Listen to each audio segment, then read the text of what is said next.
we all have 24 hours. There's some people that are far more productive with those 24 hours Sure. than other people, but there's a happy balance between doing the things you need to do every single day to be successful and not. Welcome to Rochester Business Connections, powered by Balbert Marketing, LLC, where I get the chance to chat with Rochester, New York's very best business owners, entrepreneurs, and thought leaders. I am your host, Ben Albert. Don't forget to subscribe, and remember, we don't do advertisements. My fee for this show is simple. If you gain value from the episode, personally share with a friend and explain your favorite part. Let's get started. I am here with Eric Bond. Eric, what's up, man? How are you today? Hey, brother. How you doing? I am great. I'm excited to talk with you. I'm doing great. Ultimately, I want to learn a lot from you because you've got your own podcast, Competitors Mentality. You've got your own business, Competitors Mentality. And I am a dropout athlete who ultimately is just getting started in a business world, doing better at business than I did athletics. But to my understanding, you've got a lot of great feedback for athletics, business, life in itself. So I want to give you an opportunity. Introduce what is Competitors Mentality and what do you do at Competitors Mentality? Sure. So primarily, well, first things first, thanks so much for having me on the program. I really appreciate it. Thanks for reaching out and bringing me on. So Competitors Mentality is all about owning your moment and doing the things to own the big moments in your life. So the people that I work with are entrepreneurs and athletes. So on the entrepreneurial side, I am helping entrepreneurs work on the mental side of their game. Success is 90% mental, but what happens in the corporate world and in small businesses in America and really all over the world, they spend so much time focused on tactics and strategies and mechanics of certain things, and they don't spend enough time tapping into the mental side of the game. So they spend 90% of the time working on the things I just mentioned and maybe spend 10% or less working on the mental side to make people successful. So where I come in is I work with entrepreneurs on that mental side of the game to make them more holistic in what they are doing on a daily basis to enhance their business, to enhance their wellness, to enhance their family life, and really make that person whole. And then on the athlete side, I do work with former college athletes and professional athletes and also post-career in life after sports. So life after sports is a journey that I went on as a former college athlete. I know a ton of people that have played professional sports, a ton of people that play collegiately. And a lot of times the journey is very similar. You go through that transition, you're trying to discover yourself.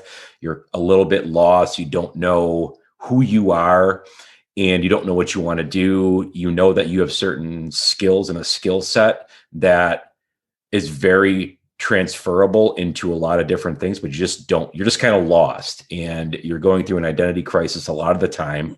So where I come in is to help people really figure out the 3 Ps. What are you passionate about? What is going to be profitable for you? And what are you proficient in? And coming up with those 3 areas in guiding somebody into a career, whether they want to be an entrepreneur or an accountant or whatever it is, that's kind of where I come in with the athletes. I love that. Passionate, profitable, proficient. Correct. And mindset obviously is infused in all of that. Let's talk a little bit more about mindset, maybe on a day-to-day level. And the reason I say day-to-day is, to my understanding, doesn't really matter what happened in the past, and my goals for the future doesn't matter if my mindset right now sucks. If I'm thinking about my next call, my previous call, I'm not going to be present with you, right? So how do I have a good daily mindset, and why should I be focusing on mindset? Maybe I'm already a top performer and I'm already kicking ass. Do I really need mindset? Like let's give like a day-to-day, like a full beginner's one-on-one for anyone who hasn't dived into this yet. Sure. Yeah, that's a loaded question. But here's the deal. And I'll give you a very quick example. So in my prior, so I before I launched my own business, I was in corporate America for over 10 years in leadership, and the last 7 of those I was with Mass Mutual New York State. So I had a team that I ran there, was in Buffalo, Rochester, Syracuse, most of upstate New York, Western New York. And what would happen is that we would bring a lot of advisors in, and that was kind of my job. I was the regional director of recruiting, and we would bring advisors in. And what would happen is early on, they would have maybe 3, 4 meetings a week. So what happens in a situation like that is you can train and go to trainings, get into modules, work on all of these tactical things. But once you get into a meeting, all of that goes out the window because you're so focused on, number one, attracting a client, number two, making money to survive, that all of that stuff gets forgotten about rather quickly. So that's why getting into a situation and really working on your mental game is so important. And one of the things that I talk to people on is, the big buzzword nowadays is process. Everybody's, processed to death. But that's what you have to do in order to be great. You have to fall in love with the process of being great. And the process means a lot of things. It means obviously doing the work to be great at your job. It's just like, Steph Curry. Steph Curry's in the gym every single day, getting up hundreds and hundreds and hundreds of shots so he can perform. And it just is second nature to him in the game. So you have to fall in love with the process of being great and set free the end result. Because ultimately, you do not control the end result in the majority of situations in your life. What you do control is your habits, what you do every single day, what you say, what your attitude is, how you treat people, how you respond to events. And once people get into a meeting with somebody, going back to that younger advisor example, a lot of times they can't process situations very well within that actual meeting. There's no contingency plan set in place. So if somebody takes a conversation at a different rate, they don't know how to check and adjust. All of that goes back to preparation. But once again, if your mind's not right, preparation is out the window.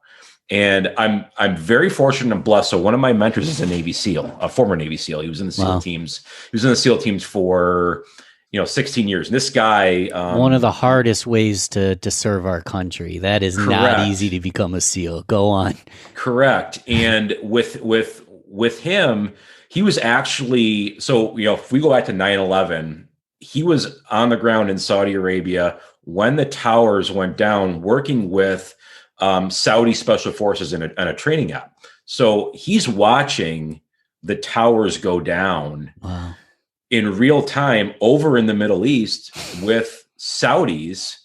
And literally, so I forget what the timeline was, but if you look at whenever they launched, they said you're going to launch an operation against Afghanistan. Well, he was already on the ground in Afghanistan days after the towers went down.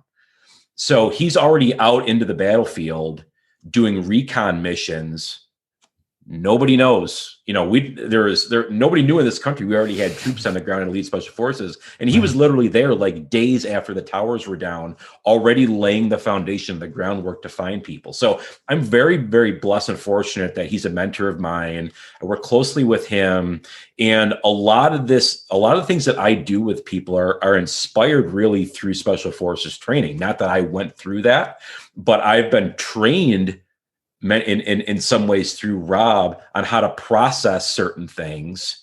And everything goes back to the preparation and understanding who you are and preparing to be great, because that moment where you're acting is a small percentage of the overall process of inner work, pre-work, moment, debrief, and do everything all over again. So I guess that's kind of a little bit of a look in. I mean, I could probably talk about this, we could make a whole show on that. Yeah. But the big thing, that the takeaway there is fall in love with the process of being great and being successful, and set free the end result. Because if you fall in love with the process, you are going to have success, because you've trained and drilled on it, all going back to the mental side of things. I love that. If you're focused on the process, you're going to have success. I'm happy you're explaining this, because I was explaining, my mentality to someone the other day, and I couldn't say it quite as eloquently. I'm like, listen, I meditate, I work out, I'm doing gratitude, and it just works. It just works. And I believe it does just work, but it's hard to pinpoint why it's working. Yeah, Ben, you're right. And I just want to interject something. And Please. You have to play your game. And you brought up an interesting point. You have to play what works for you. You cannot play the guru's game. There's so many gurus out there that will tell you this is exactly how you do things. And by and large, that doesn't work. And it's good to solicit advice and to have 2-3 people that you kind of maybe look to, or if you have mentors, have 1-2 mentors or coaches that you work with. But ultimately, you have to take their advice, filter it to how it makes sense to you, and ultimately play your game. There are principles. There's really 4 principles that I try to teach people. Number 1 is you have your business, your day-to-day business stuff. Pick 1 or 2 things that are high focus there. So for me, it's lead gen and lead follow-up. Number 2, you have wellness. For me, it's workout and water consumption. So come hell or high water, I consume 100 ounces of water every single day. Number 3, it's doing something to learn and feed your mind. So for me is I spend time reading every day. Some days it's only 15 minutes. Some days it might be 45 minutes or an hour. The other thing is doing a journal entry and journaling. I don't do that first thing in the morning, because I find that to be a waste of time to do right when you wake up. So I normally fit that in the later morning, and then at the end of the day as I'm setting up my next day. And then the other piece is all about connecting with somebody that you haven't connected with maybe in a little bit, and also finding calm throughout the day. And for somebody that might be meditation, for somebody it might be a 15-minute gratitude walk, for somebody else it might be breath work. But taking those 4 blocks and making those your daily non-negotiables works for me. I try to teach that to people, but they have to adopt what makes sense to them. There's no cookie cutter approach that's going to work for everybody across the board, but you have to play your game as the biggest thing that I could tell somebody. I love it. Non-negotiables. I have my own. I know my answer to this question, but a lot of listeners might be curious. With all you just said there, that seems like it takes a lot of time out of Eric's day, and maybe I want to adapt it and do it my way, but do I really have the time, and I really going to see results from writing or taking a gratitude walk or any of the stuff? Now, granted, obviously you just said, find what's right for you, but Sure. Do you find it's worth your time? What benefit do you get out of all this? 100%. I mean, it is worth your time, and it's worth connecting to you, connecting to who you are as an individual, doing every single day, finding time to do that deep inner work and taking that self-care time for you. And there's a really interesting thing that's out there. It's called $1 Million Day. It's a book, which was written by Mark Holverson. And Mark passed away a few years ago from cancer, but he designed this process called the $1 Million Day. And what that is literally you take 5 areas of your life and you pick, like I'm in the process of setting up another $1 Million Day, but you take 3 things for each one of those 5 areas and you do them all on the same day. What that does is it expands your capacity to what you can accomplish. And individuals have the same set of time as everybody else does. We all have 24 hours. There's some people that are far more productive with those 24 hours than other people, but there's a happy balance between doing the things you need to do every single day to be successful and not. So 100%, if it's important to you, you will make time to do it. And that's really why getting into morning routines, waking up at the same time every single day, shutting it down at the same time every single night, so you can get into circadian, those 5 90-minute blocks and circadian rhythm at night, which is a whole different conversation that I can get into with people, and why what rest and recovery is so important in what you do. That way you're waking up refreshed, same time every day, and you go to bed the same time every day. So you can get it all fit in. And the main thing is you do something, not, you like with reading. I go back to that reading example with reading. There's times where I can only fit in 15 minutes of reading every single day, but guess what? I do it. And there's times where I can fit in 45 or an hour. Gratitude journaling, that's something that maybe takes me between the 2 times that I do it during the day, it maybe takes me 15 minutes. Going for a gratitude walk. The big thing about that is, and the reason why I've adopted something like that is I work from home. I'm sitting at a desk all day. You have to get out and get your body going. So instead of maybe checking out for half an hour and going downstairs to your refrigerator for lunch and watching, your favorite show or something like that for, watching My 600-Pound Life for a half an hour, go take a walk around the block. Right. And connect to the things that you're grateful for. We all have things that we can be grateful for, and get connected to those, because you're going to wind up in a much, much better place as a human being at the end of every single day. And when you wake up in the morning, ready to go.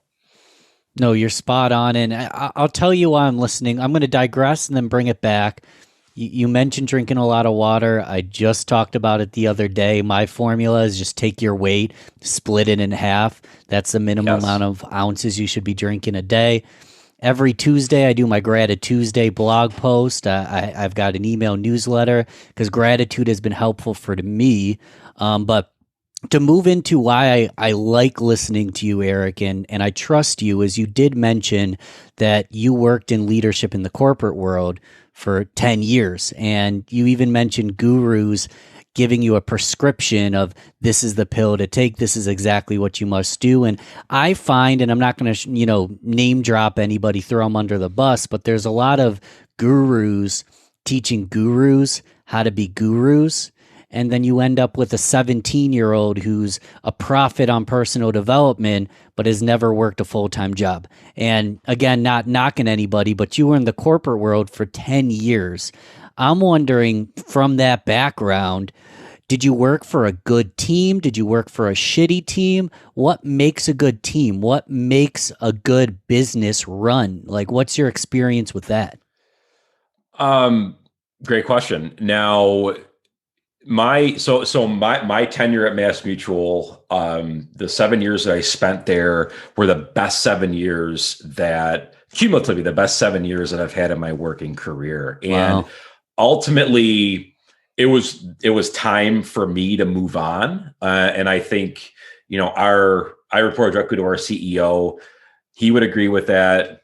I would agree with that. Other people throughout the organization were in agreement with that. And I felt the reason I came to that point is I felt a calling to do more, be more, and speak to a wider audience of people and influence a wider audience of people because of the information that I have within me. But from a team standpoint, a great team. And the interesting thing about teams is, number one, you have to be all in for each other's success. There can't be any jealousy, or there can't be any agenda. If somebody's successful, the rest of that team has to be happier than that individual that's having that success. And because there's going to be a time for everybody's light to shine, but you have to be cohesive as a unit and be genuinely happy when somebody within that team has success or gets a promotion, or does something on a grander scale. Number two with that is authenticity. If you are not authentic in your relationships with each other, and you're not vulnerable with each other, bad things are going to happen. So when you're when you're running a team, the person that's running that team has to be the most authentic and vulnerable person of that group. And if they're not, the fences and the walls will be too high for you to ever get to the point of having a cohesive unit. You have to be vulnerable with what you're not good at.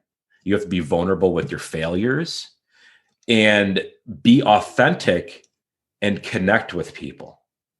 And I think a lot of people nowadays in corporate America are afraid to be vulnerable, and they're afraid to be authentic because of, and I'm not going to, I don't mean to be up here in my soapbox and talk about social media and everything else, but this culture that's been around for the last 10 years with the huge growth of social media and Twitter and Instagram and Facebook, where everybody's got this perfect idyllic life and everything's just so, and everybody says the right things and does the right things. That is a bunch of BS. And what happens is people replicate that, and they think that coming into the work world and the work environment, they try to be too perfect, and they're not themselves. Authenticity sells. You will be a better leader if you're authentic and more vulnerable with your employees, and they will respond better to you and be vulnerable back to you. So when you're building out teams, those are two of the big pillars that, just for time, I'm not going to go into more. I mean, I can go into more details, but those are two of the big things that as leaders nowadays, you have to keep in mind. And just for time, let's bring this up now. I do it at the end, but I want to bring it up right now. How do people find your podcast? How do they find your videos? How do they get training from you if they want to expand on this topic? Sure. Yeah, absolutely. So, you can find me at competitorsmentality.com. My email is eric@competitorsmentality.com. You can find me on LinkedIn just by searching Eric Bond Competitors Mentality. You can find me on Instagram at Eric Phillip Bond. Those are probably the best ways. I'm in the process of creating a Facebook group for Competitors Mentality. I won't be ready to launch that probably for about 2 or 3 weeks, but that's going to be something that I'm going to launch. So there's going to be a lot of, kind of live stream stuff that I'm going to do every single week there, and build out a community of people that are looking to do more and be more and own their moment. Well, perfect, Eric. Just to let you know, June 23rd, it's my birthday by chance. That's when this is going to actually drop. So do you think that group's available now on June 23rd? Yes, it will be up and, cool. and available then. Yep. So that's going to be in the show notes. I want to move back. You were talking about how, looking at people on social media and assuming that's their life. And if you want to be, I believe if you're a good leader, you said it well yourself, ultimately, the team around you are going to see that you're just a bullshitter taking pictures in front of cars. And It reminded me of Jesse Kramer, who was on this show. He runs the Best Interest blog, nationally known blog, great guy. And what he said is, that's keeping up with the Joneses, right? But what a lot of people don't understand is the Joneses, they could be broke. And there's a lot. Correct. The other example that comes to mind for me is during like the social unrest of the Black Lives Matter movement, and buildings were burning. There was one case, a story I hold of a social media model who basically showed up, took a few pictures with a hammer, got back in her car, and left. Yes. And I don't bring it up other than to unveil the fact that it's not what it looks like on social media. And it sounds Correct. like you have a good understanding of how a leader should actually lead. They need to be transparent. They need to ultimately be someone that you can account on and be accountable for the team. I'm wondering, we've said a lot here, but I remember you told me a little bit about your mission statement and some of the values behind competitor mentality. I don't want to tell Sure. the story for you. Tell that story you told me when we spoke that last time. Sure. Yeah. The everything for competitors mentality in my phrase goes back to the phrase own your moment goes back to my Own your grandfather. moment. So I'll tell a quick story here. So on my grandfather was in D-Day. He actually wound up when he left the army. He was a colonel, had the rank of colonel, was just short of becoming a general when he left the army. Also went to work at Bell Aerospace and was a rocket scientist at Bell Aerospace. Helped design the rocket engine that actually lifted the astronauts off the moon for the first time. So that lunar Cool. landing module, my grandfather and his team designed the rocket engines there to lift Neil Armstrong and Buzz Aldrin off the moon. So he was an incredible person, had an incredible career, and so I'm so blessed and fortunate to have called him my grandfather. But going back to the story on D-Day, so he wasn't in like the first wave, but the beachheads in Normandy by no means were won by the time his landing craft was coming up to the beaches. So in those landing crafts, you have young GIs just packed in there. You have a couple officers that are ranked a little bit higher in the front of those landing crafts, and then the highest ranked officer is in the back of the landing craft. So at the time, so if anybody's seen movies, Saving Private Ryan, so the character that Tom Hanks played was a rank of captain. So that was the same rank that my grandfather was at the time of D-Day. So as the landing craft is coming aboard, and you can imagine, I mean, I can't imagine the what was going through those people's minds at all. You have 18, 19, 20-year-old kids, privates, knowing that chances are me or somebody else next to me is not going to be alive here in the next hour. And as that craft was getting closer to shore, my grandfather could sense that the two sergeants that were up front, especially this one sergeant who was to the left of the boat, was not able to get to the space he needed to be in from a leadership standpoint. So you have these young guys that are looking at this sergeant for some type of leadership. And my grandfather could see and sense that he wasn't able to provide that to those troops. So what my grandfather did is he made his way up to the front of the boat at that time as they're going through that choppy water. And he just simply put his hand on that sergeant's back. And this is told to my dad at my grandfather's funeral by the sergeant who's from Ohio. And he put it in, he didn't know my grandfather was coming, put his hand on his back, on his shoulder, and then just said, "Hey, I got this today. I'll take it from here. No sweat. We got this." So if you think about that for a minute, I can't imagine, what's going through everybody's mind in that boat. So here's my grandfather, the highest ranking person in that landing craft, was the exact first person off of that boat onto the beachhead there to try to win that beachhead. I don't know how I could be any more proud. I'm sweating just thinking about being in this situation, Eric. Yeah, I don't know how I could be any more proud of the man that he was. So when I think of own your moment, that is to its core owning your moment. And the sergeant, all these years later, when he was at my grandfather's funeral, was very emotional telling my dad the story because he knew that he didn't have it that day. And the moment got the best of him. And honestly, how could it not? I mean, how I think about what would I do in that situation. I'm a pretty tough-minded guy. I don't know. I have no idea what I would do in that situation. I crap my pants. I don't know. I mean, but for my grandfather to have that type of toughness in that moment and be there mentally to give his troops what they needed to get off of that boat and on shore, man, my word. And a lot of those, there's some of those guys that didn't make it that are buried in Normandy that served under my grandfather. My dad's actually named after one of them that's lying in rest at Normandy at the American Cemetery there. And that sergeant and my grandfather wound up serving all the way through the whole war together in Europe, and wound up coming back home. They were going to be deployed. They were getting ready. They actually went out to the West Coast to get ready to be sent over to Japan at the time of the atomic bomb.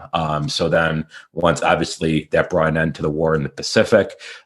Side note, my grandfather's brother, my Uncle Archie, was missing in action in Burma during the course of the war in the Pacific, was missing in action. His whole unit was basically killed beside him. He fought his way out of the jungle with Burmese guerrilla troops until he was able to catch up with the U.S. Army again. So I draw a lot of strength from that. And, I think about what's a bad day to me. Ultimately, what's a bad day? I don't land a client. I get a bad workout in. I don't know about you, but that's a pretty bad day coming on shore with machine gun fire and shrapnel and landmines and all kinds of crap, people trying to kill you. That's a bad day. So what's a bad day to me? So that's kind of the perspective that I keep. I'm with you. I mean, what's a bad day to me? It's nothing. My life is way more comfortable than that. Yeah. And it's so everything for me, whenever I'm working with clients, own your moment is always at the top of my mind and always goes back to my grandpa.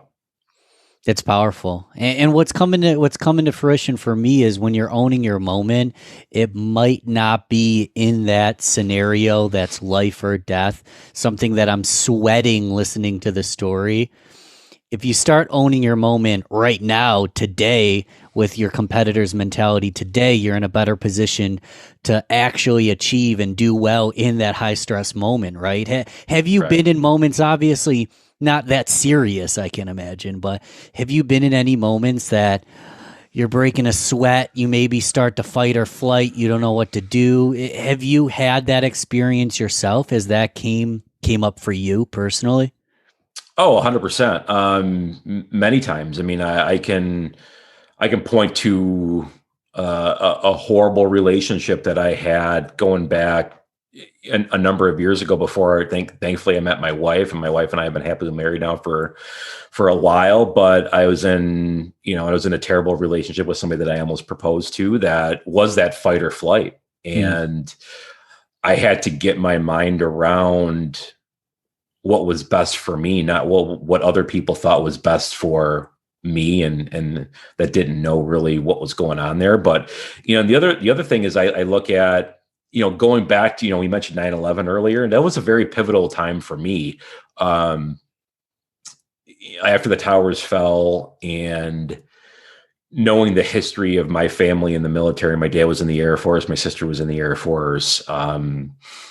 My dad was in Vietnam. He flew on C-130s in supply, in and out of, having people shoot at him and stuff like that, and out of, country there. And I got to a point where I was playing college soccer. And where'd you play? I played at Buffalo State, and I was so worked up about what happened to our country, how we were attacked, that I was going to go enlist. And I wasn't a guy that was going to go enlist and, have somebody, be a mechanic or something like that and, fix stuff. I was going to have a gun in my hand and go right up to the front line. That's just my personality. And Love it. we had a recruiting station 3 blocks from our house that, where I grew up. And I remember getting in the car and my dad coming out and saying, "War's not what you think it is. This choice is going to define you for the rest of your life. So you need to really think long and hard. I know you're upset, but your grandfather's seen war. I've seen war. Other members of your family have seen war. You really have to understand what's ahead for you if this is really what you want to do, and your life will never be the same." Ultimately, I drove to I said, "Well, thanks, Dad. Appreciate the advice. See you later." Typical college age person. Right. And I drove up to the recruiting station, and I sat in my car for an hour and a half. I didn't go in. And I look back at that time as a fork in the road for me. And I continued to play soccer in college, moved on with my life, got into the business world, and here I am. And I go back to that time and say, how could things have been? I look at that and say, how could things have been different? Would I have made it home? Would I have come home in a casket with a flag draped over it? What friends would I have? What would I be doing now? Would I have met my wife? Would I have my son? Would I? There's so many things that would be radically different about my life. So that's a very defining moment for me, is that 90 minutes I sat in my car at the recruiting station and didn't go in. And for a long time, I had a tremendous amount of regret for that. And I would see people from Western New York that, you'd see in the news that were, killed in action. Or then you hear about, Pat Tillman, gave up his NFL career, and, he was killed in a fratricide thing in Afghanistan, a friendly fire. Mm-hmm. And I had a lot of guilt that I dealt with about, they had more guts than I did to make the decision. But then I realized it wasn't about that. And it just wasn't my calling. It wasn't what I was supposed to do. And once I worked around that and figured out what I was supposed to do, a lot of that subsided. But for a long time, that ate me up inside. And, and that's why I think I have such an attachment. I have an attachment to the military just through my family, but more so for all those guys that went over there to Afghanistan and Iraq that didn't make it home, because it could have been me. But yeah, it was a huge moment in my life. It's very brave, and it's a hard decision to make. It's a very honorable decision. Do you feel that guilt still today? Do you feel that regret still today? And if you're over it, I'm going to assume it didn't just happen. Maybe it did. Maybe just one day you felt better, but anything from mentorship to athletics, how do you get over that kind of thing? Because all of us have felt that kind of regret in our lives. How did you get over that level of regret, and how can I implement it in my life, even if it's a completely different scenario? Ultimately, you have to connect with who you are and what your mission is and what you're put on this planet to do. And that takes a lot of deep inner work. That getting in touch with really who you are, there's no recipe to that. That's a lot of soul searching and a lot of questions that you have to ask yourself. And how you get there is all different for everybody. And I wish I had a secret recipe or a magic wand, but you really have to ask yourself some really tough questions, and then ultimately arrive at whatever your mission is and what you're put on this earth to do and what your voice is here for. And we all are gifted with a voice. We're all gifted with certain skills, and we're all here for a reason.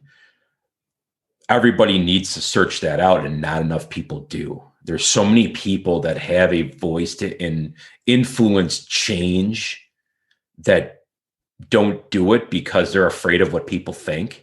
They're afraid of what people are going to say, and you can't care.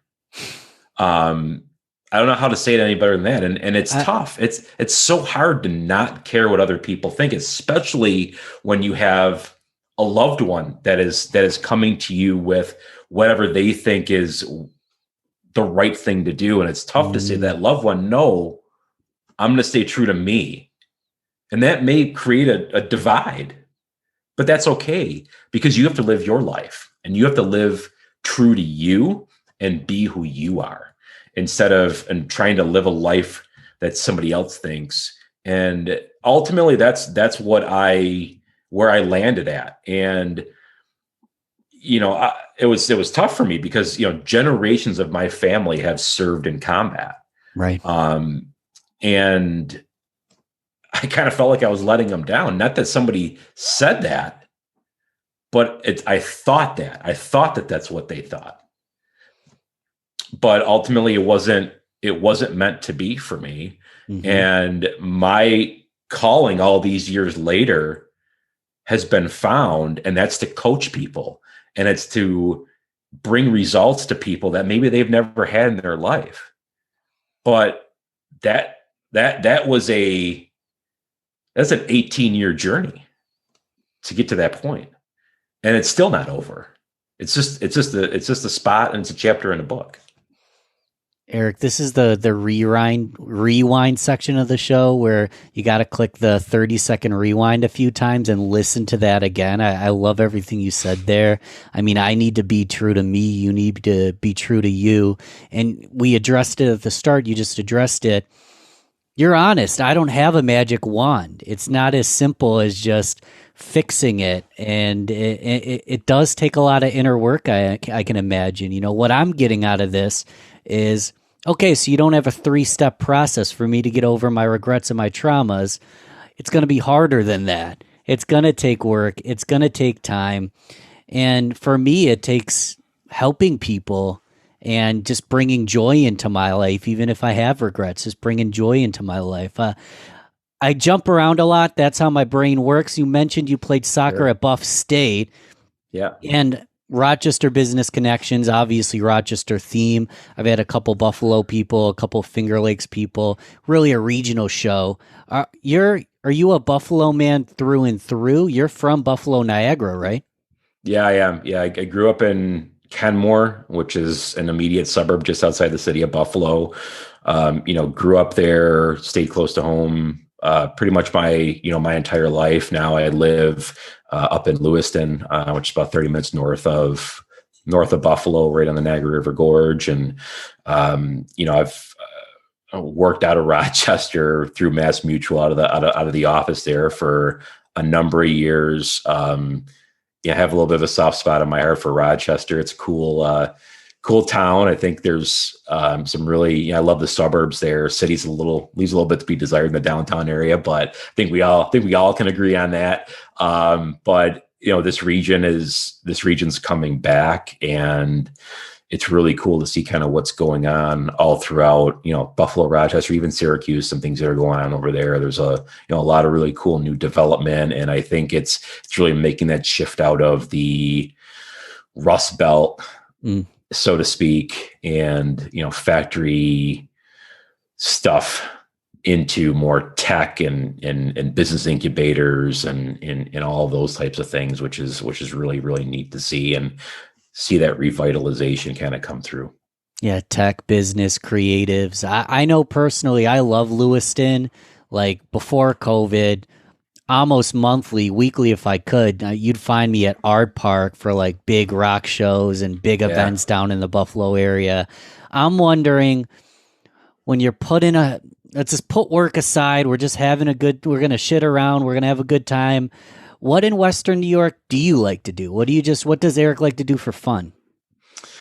Really, for me, it's just I'm a family guy. I spend a lot of time with my wife and son. We have another little boy on the way in July.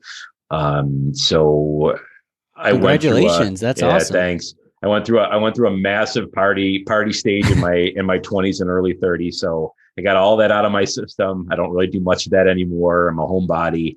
But I'm so blessed and fortunate to live 175 steps outside my front door is the Niagara Gorge. Wow. So what I like to do is get out to go over to the gorge, go for walks around there, or run, get down in the gorge. So that's kind of where thankfully it's not far, but I can go there and kind of escape a little bit. My wife and I and our son, we like to go down, into the village of Lewiston and to the shops and restaurants there, and and all that. So that's kind of what we like to do.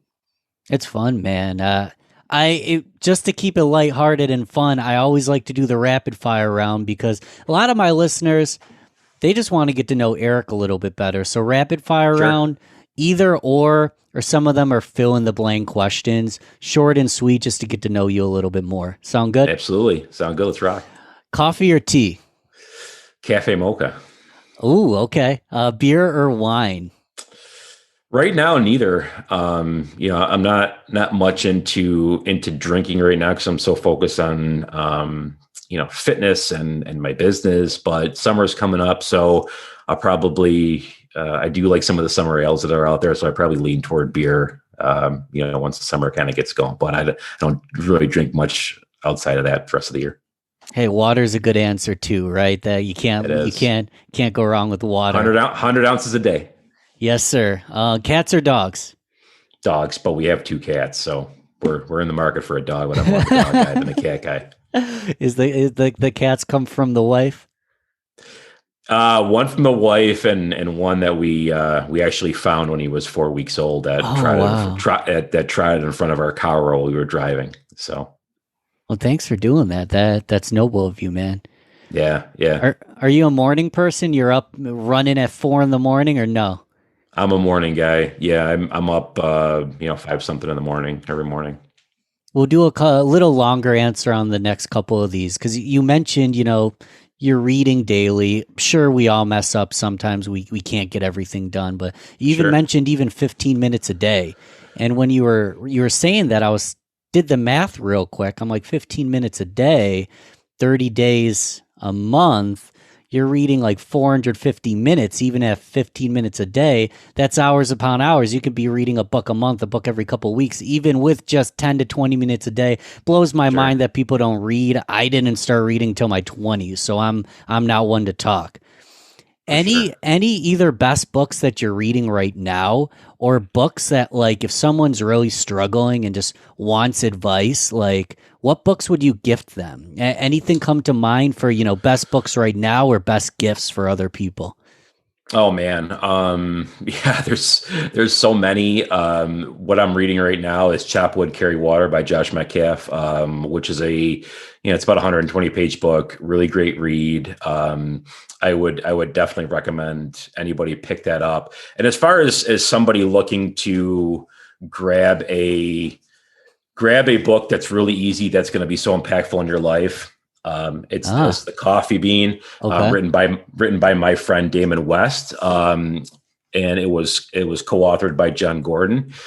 The message around the coffee bean is so there's a carrot, there's an egg, and then there's a coffee bean, and if you subject all three of those to hot water, they all get a different response. So the carrot softens in hard water, the egg hardens in hot water, and the coffee bean makes coffee. Yeah.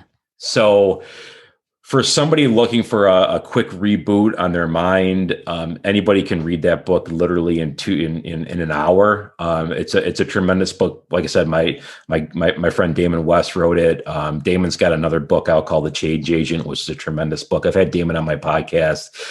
Tremendous guy, former college quarterback that actually spent time in prison in Texas, got out of prison, and is just radically changing people's worlds with his coffee bean message all throughout the United States. And Damon's a fantastic guy, and I couldn't I can't recommend the book anymore. I mean, it's a phenomenal, easy read. You can read it with your kids, your spouse. It's just a great book and a great message that you are the one that controls your responses to the environment that you're in.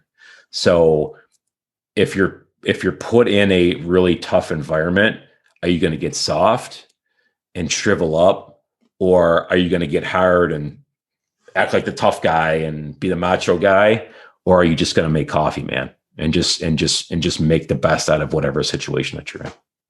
I love it, man. They say you take lemons, you make lemonade. I say you take lemons, you go and you play some baseball. But you get to Yeah, choose what you do with the lemons. You get to choose what you do with the coffee. Well, how do I listen to that episode? How do I, again, we said it before.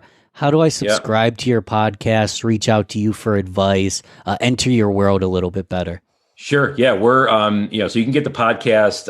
It's on everywhere. I mean, Apple, Spotify, And that's Competitors Amazon. Mentality Yep, Podcast. Competitors Mentality Podcast. Apple, Amazon, Spotify, iHeartRadio. Any of the big ones. You can get that. I haven't come out with an episode in about 4 weeks, but I've got a number of them in the bank here that I'm going to be rolling out pretty soon again. So I got about, I don't know, probably 40 in total episodes, that I've done over the last year that are up there ready to go for people. So, a ton of great guests. So if you're looking for content from Navy SEALs to people like Damon to pro athletes to athletic directors, college football coaches, you name it, it's on there. And, everybody wants to connect with me. It's Eric at competitorsmentality.com. The website's competitorsmentality.com. I'm active on Instagram at Eric Phillip Bond. So yeah, any one of those ways to connect with me. And, if there's anybody out there looking for a coach, I'd love to have a conversation with you and see if we're a fit to work together. Yeah, I'm excited to dive deeper into your podcast. I'll put that in the show notes, so it's just a click away. Eric, I generally like to end the show with like a one final question, like a tip question, or what should I have asked you? And this just came to mind. It's weird. I don't even know if it's a good question or not. We'll see what happens. But Sure. You host a podcast where it's your role to ask good questions, listen, and try to elicit the best responses from your guests. So imagine the roles were reversed. I'm Eric. I'm on that side with the mic. You're me, and this is your podcast. What did I forget to ask? What would you have asked yourself? Granted, what would you have asked? And the second part what would be the answer to that question? Is there any questions I should be bringing into my repertoire that I maybe forgot? That's a really, really, really good one. I will. Let me chew on that a second. Please do. And I'll ramble for a second. This came to mind and I was thinking like the best person to ask for advice on asking questions is another podcast host. And you know yourself better than me, right? So what comes to mind? I would say, I like to get into failure with people. I don't know why, but I like to see how people respond to failure, and what are some of the things that you put in place to respond and to learn and to grow. So what about you? When you fail, what do you do? How do you process it? How do you internalize it? And how do you get better? So you're supposed to answer the question, but I'll answer it too. The analogy I like to give, my short, pithy answer, is I take my failures and they're still bricks in the home that I'm building. They're still part of the foundation. I'm going to take my failure and I'm going to step on top of it, squeeze it in there, make sure it sticks real good, and then I'm going to take a success and put it right next to it. So it's a learning experience. I don't like talking about I prefer asking the questions because I don't like being vulnerable and talking about my failures. But what happens is like I can't fail because my failures are part of the long-term success, right? And I want to give you an opportunity to kind of extend on that if you have a different answer to that kind of question. Yeah, no, that's a fantastic answer. And every failure is a chance to learn and to get better. And, going back to, using special forces for an example, and those special forces teams. So if you look at like the SEAL teams, they drill and drill and drill and go through their mission. And every time that they run through a training op, they immediately debrief every single one of those training ops that they've run and become incredibly open and vulnerable with each other and what they could have done better, what their teammates could have done better. And then they go back and they do it all over again and debrief immediately afterwards, go back, do it all over again. And you look at the mission that, well, everybody says SEAL Team 6, they're not called SEAL Team 6, it's DevGru, that DevGru went on to the raid on Osama bin Laden's compound. So they built out a compound. I believe they built it out in South Carolina, in a facility in South Carolina. They built that compound out. They drilled on that scale model compound over and over and over and over and over again, failed over and over and over and over again. Got into that mission. What happened? They had failure as soon as they got to that compound with a helicopter crash. Right. Well, if they didn't go through that and drill and fail in all of those training runs on that scale model compound, they would have never executed that raid. And they just adapted, like falling off a log. They just adapted, and they went on, and obviously they won the mission. They killed bin Laden. They brought him back. They identified him, and they won.